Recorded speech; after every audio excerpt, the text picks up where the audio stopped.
یہ جو موقع آتے ہیں نا شب برات کے، شب قدر کے، یہ بنیادی طور پر اللہ تعالیٰ کی طرف سے دی ہوا موقع ہوتا ہے کہ چلو تمہیں چانس دیتے ہیں، پابندی کوئی نہیں، لیکن رب کی طرف سے نا موقع ملتا ہے، چلو تمہیں ایک موقع دیتے ہیں، چلو اپنے آپ کو کلیئر کر لو، تمہیں موقع دیتے ہیں۔ یا اللہ کیا کرے، کچھ بھی نہیں، آ کے نا سچے دل سے 2 رکعتیں پڑھ کے توبہ کرو، عرش کا مالک پچھلے سارے معاف کر دے۔ ان لوگوں کی باتوں پہ نہ جائیں جو بلا وجہ پریشان کرتے ہیں، لوگوں کو شب برات کا حوالہ بھی نہیں مل رہا، حالانکہ ترمذی شریف میں حدیث موجود ہے، سیاہ ستہ کی روایت ہے ترمذی میں۔ پہلے کہتے ہیں سیاہ ستہ سے دکھاؤ، جب سیاہ ستہ سے مل گئی تو آپ اور کدھر جانا ہے؟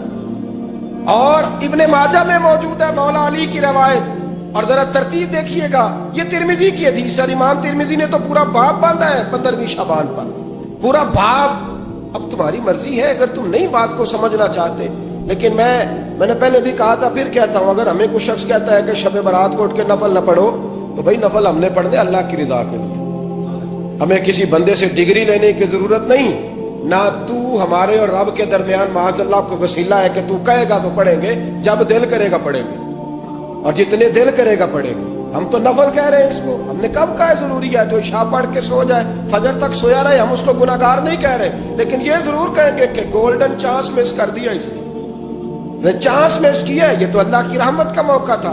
حضرت سیدہ عائشہ صدیقہ رضی اللہ تعالی عنہ ارشاد فرماتی ہیں کہ شعبان کی 15ویں رات تھی، یعنی شب برات کی رات، فرماتی ہیں شعبان کی 15ویں رات تھی، میں نے اچانک نظر ڈالی تو حضور میرے بستر میں تھے، پھر میری نظر پڑی تو حضور نہیں تھے، میرے دل میں گمان آیا، خیال آیا کہ شاید کسی اور زوجہ کی طرف حضور کا میلان تباہ ہو گیا ہو، وہاں تشریف لے گئے ہوں۔ فرماتی میں اٹھی باہر گئی تو نبی کریم علیہ السلام جنت البقیع میں تھے، قریب ایک جگہ پہ حضور دعائیں مانگ رہے تھے۔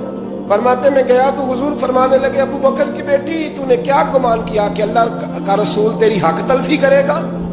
عرض کی حضور آپ مالک ہیں، کہیں اور جانا چاہیں تو میری طرف سے پابندی نہیں۔ کہتی ہے وہاں کھڑے کھڑے میرے رسول کریم نے بیان فرمایا، یہ ترمذی کے لفظ ہیں، حضور نے فرمایا عائشہ یہ شعبان کی 15ویں رات ہے، مدینے میں سب سے زیادہ بکریاں بنو کلب کا قبیلہ پالتا تھا، فرمایا آج کی رات بنو کلب کے قبیلے کی بکریوں کی تعداد کے مطابق اللہ میری امت کے لوگوں کی بخشی فرما دے گا۔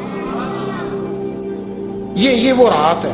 جناب عائشہ صدیقہ رضی اللہ تعالیٰ عنہ نے بات رات کو سنی تنہائی میں، نبی پاک سے رات کو تنہائی میں حضور سے سنی، سویرے جناب عائشہ نے کل امت کو بتائی۔ اگر یہ بات اہمیت والی نہ ہوتی تو بی بی صاحبہ آگے روایت کرتی، یہ کتابوں میں آتی، یہ لوگوں کو بتاتی۔ حضرت عائشہ نے روایت کیا اور مولا علی شیر خدا نے تو کھل کے کہا، ابن ماجہ میں حضرت علی سے پیار کرنے والوں کے لیے الگ عنوان، مولا علی نے کھل کے فرمایا شعبان کی 15ویں رات کو رات عبادت کرنا اور سویرے روزہ رکھنا۔ حضرت علی کے لفظ بائی نہیں سیاستہ میں، رات کو روز عبادت کرنا، دن کو روزہ رکھنا۔ ویسے تو رب کریم ہر روز تہجد کے وقت پہلے آسمان پر نزول اجلال فرماتا ہے اور لوگوں کو فرماتا ہے کوئی بخشش مانگنے والا؟ کیا انداز ہے مولا علی شیر خدا حدیث روایت کرتے، رنگ کیا ہے؟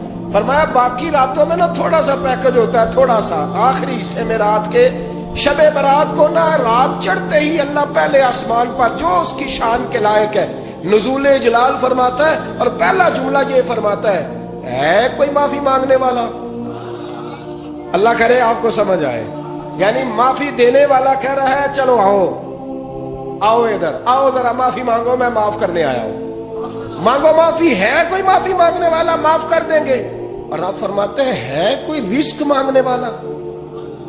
وہ جو بڑی درخواستیں دیتے پھرتے ہیں نا مختلف اداروں میں، وہ ایک درخواست نا شب برات والی رات بھی دے۔ اور میں نہیں کہہ رہا، مولا علی شیر خدا فرما رہے ہیں، اور وہ خود نہیں فرما رہے، وہ نبی پاک کا فرمان نقل کر رہے ہیں، اور وہ رسول اللہ صلی اللہ علیہ وسلم کی بات نہیں بیان کر رہے، وہ کہتے ہیں رب فرماتا ہے کوئی روزی مانگنے والا؟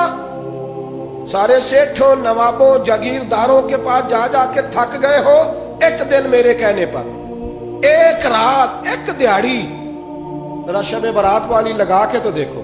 تو میرے رسول پاک علیہ السلام نے ہمیں یہ میسج دیا، پیغام دیا، فرمایا اس رات جو اولاد مانگے گا رب اسے بھی عطا فرمائے گا، اس رات جو اللہ سے بخشش مانگے گا اللہ اسے بھی دے گا، اس رات جو رب کریم سے عزت مانگے گا اللہ اسے بھی عطا کرے گا۔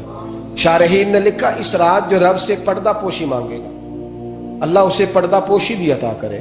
جو جنت کا سوالی ہوگا رب اپنے فضل سے عطا فرمائے. کوشش فرمائے, کوشش فرمائے. 10 محرم کو ہمارے ہاں لوگ جاتے ہیں قبرستان, وہ کسی حدیث سے ثابت نہیں, میں منع نہیں کر رہا, جائیں 9 محرم کو جائیں, 10 کو جائیں, 11 کو جائیں, 8 کو جائیں, سفر میں جائیں, ربیع الاول میں جائیں, قبرستان میں جب بھی جائیں, منع نہیں ہے. لیکن شب برات والی رات تو خود رسول کریم گئے ہیں نا قبرستان. اب جو بات میں نے سمجھانی ہے اس کو سمجھیں. نبی پاک کی والدہ کا مزار نہیں ہے وہاں جنت البقیع میں. حضور کے کو بھائی بہن, حضور کیا کرنے گئے؟ امت کی بخشش کے لیے گئے. شب برات کی رات لالچی نہ بنے کہ صرف میں نے اپنے لیے روزی مانگنی ہے. کل امت کے لیے مانگے رب کریم سے, مانگے اپنے بھائی کے لیے, مانگے اپنی بہن کے لیے, مانگے اپنے بیٹے کے لیے, مانگے اپنی بیٹی کے لیے, مانگے اللہ کریم. یہ مانگنے کی رات ہے. پچھلی راتی رحمت رب دی کرے بلند آوازہ, بخشش منگن وارے کارن کھلا جے دروازہ. آئیں اللہ کی بارگاہ میں اس رات کو کھل کے دعا مانگے,